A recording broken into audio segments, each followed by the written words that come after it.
Nga pala. Pangunahing karakter sa aming akda. Ang taong bahay sa kanto, nahihingi ng piso. So nga pala ang aming engineering. Hindi namin pinipicturean to.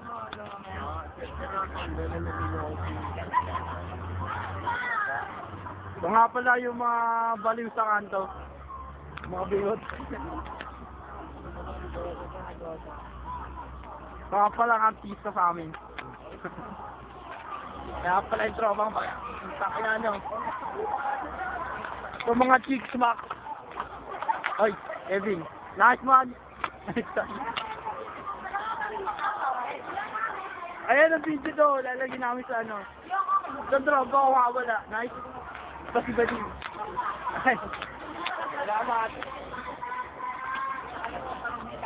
Mga palang idol ko sa lahat.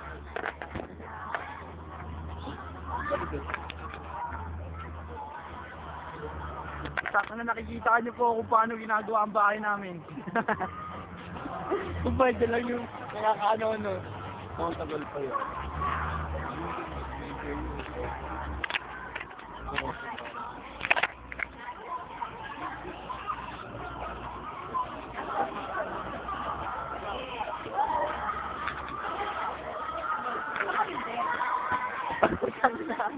Ano yan?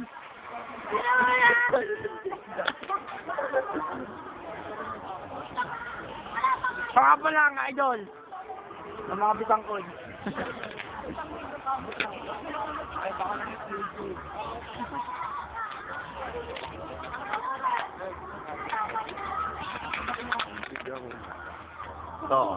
si Raulo. Labot natin.